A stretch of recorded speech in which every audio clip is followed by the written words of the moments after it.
Ano ba ang mga dapat i-consider sa pagbili ng power bank? This is Gabriel Babat and welcome back to my YouTube channel. In this video, pag-uusapan naman natin about power bank. Ano ba ang mga dapat i-consider sa pagbili ng power bank? Ano ba ang power bank? Sa mga baguhan pa lang na gustong bumili ng power bank, this video is right for you. So, umpisahan na natin. So, ano ba ang power bank? Ano ba yung tatlong patating tandaan bago tayo bumili ng power bank? So, number 1, dapat alamin natin itong tatlong bagay na to. Yung kanyang wattage or watts, yung kanyang milliampere, compatibility. Yan yung tatlong kailangan mo dapat i-consider sa pagbili ng power bank. Yung kanyang milliampere, yung wattage, and of course, on top of the line, ang kanyang compatibility. So, pag-usapan na natin ng milliampere. Milliampere po, capacity ng cell sa loob o ng battery sa loob. So, usually, na-observe ko kapag may bumibili ng mga mobile phone sa gadget store, na mobile at mga tablets or iPads. Makikita mo doon, ang naka-highlight is yung capacity ng battery, which is they call milliampere. Nowadays, sa mga competition sa market ng mga mobile phones, nag-i-increase talaga sila ng mga battery kasi yung kanilang bread and butter. This 2024, meron pa rin namang mga ilang mga mobile phones na gumagamit ng 4,000 above milliampere. Pero usually yung mga brand new sa competition, the more na mas mataas yung kanyang milliampere, mas mahaba yung kanyang usage or yung battery life, which is yun yung mga ini-improve na mga mobile phones ngayon. So yun ang aking na-observe based on my work. So ano ba yung makikita natin sa mga mobile phones? Pag bumibili tayo ng mobile phones, kino-consider natin is yung processor, megapixel or yung camera, at yung capacity ng battery. Minimum, mostly 80% ng mga battery ngayon is 5,000 milliampere. Sa tablet naman, ganun din. May 5,000 and above from 5,000. Ito na tayo sa milliampere. Ano ba ang purpose ng milliampere sa power bank sa mga devices? So doon natin malalaman kung ilang beses natin pwedeng i-charge yung ating mga gadget sa power bank. So of course, kung gumagamit ka ng power bank, example, bumili ka ng mobile phones na ang capacity ng battery ay 5,020 milliampere at bumili ka ng power bank na 5,000 milliampere lang ang kanyang battery cell capacity. So magagamit mo lang siya is 90% to fully charge. At kung bumili ka naman ng power bank na 10,000 milliampere, so magagamit mo siya ng 1.5 or maximum for 2-time charge. Yun po ang ibig sabihin ng milliampere. So doon tayo nagbe-base kung ilang beses ka pwedeng mag-charge ng gadget mo doon sa power bank. So ano ba yung mga range ng mga power bank? Ilang milliampere? Based on my experience sa mga product na meron kami dito, yung bagong product is 5,000 milliampere.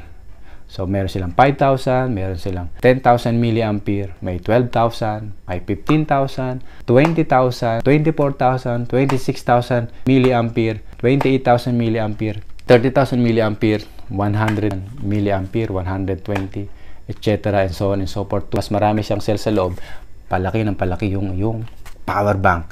So itong hawak ko ay 20,000 milliampere.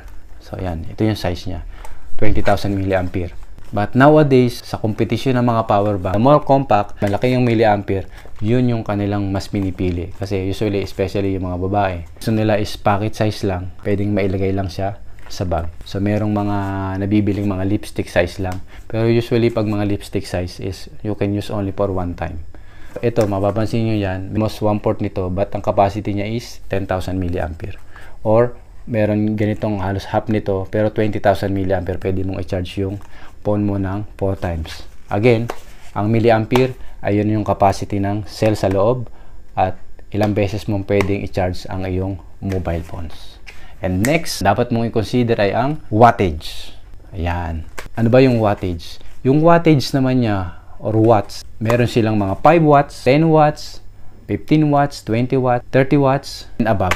Ano naman ang purpose ng watts? Yan, magandang tanong yan. Ang purpose ng watts ay papaano mo i-shorten yung time ng pagcha-charge ng power bank mo punta sa iyong gadget. The more high wattage, more shorten time na i-charge mo yung gadget mo. So, in short, para lang din siyang yung charger.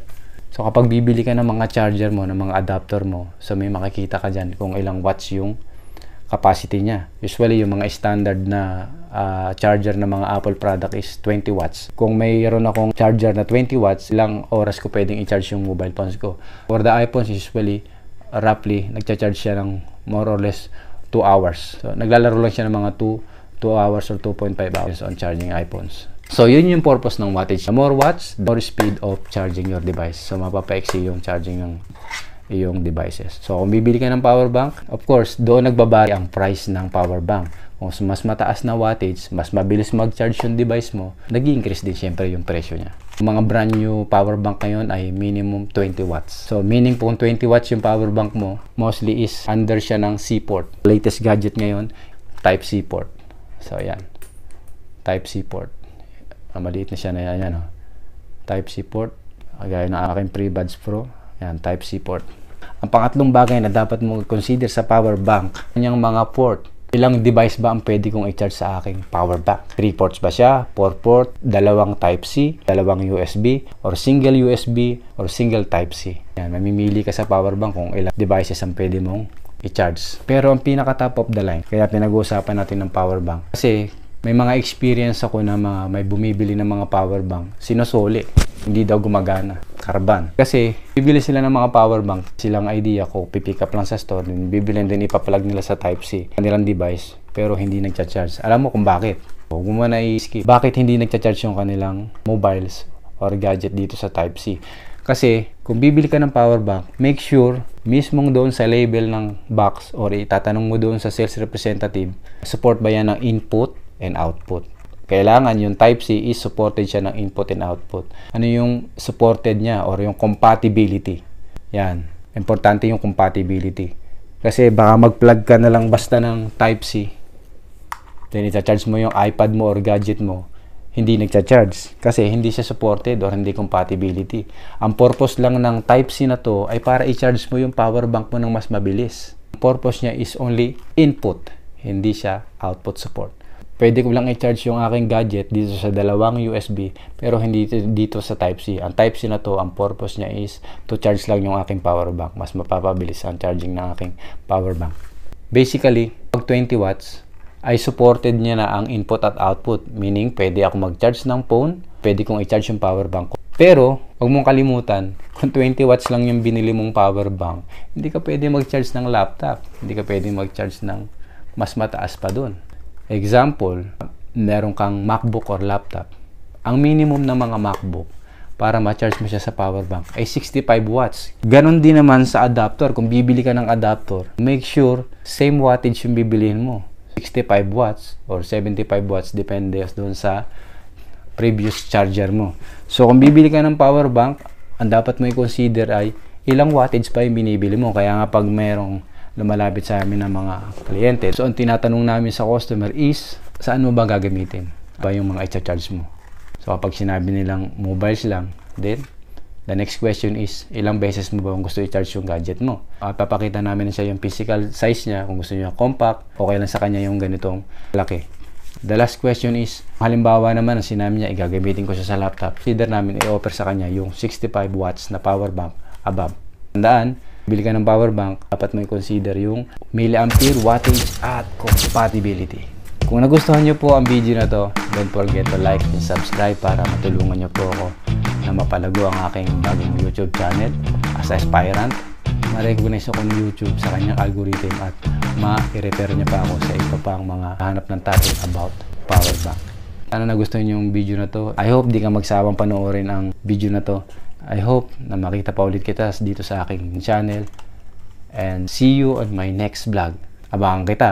Maraming salamat po sa inyong suporta sa aking YouTube channel. See you again. Lolo Obin. Salamat po.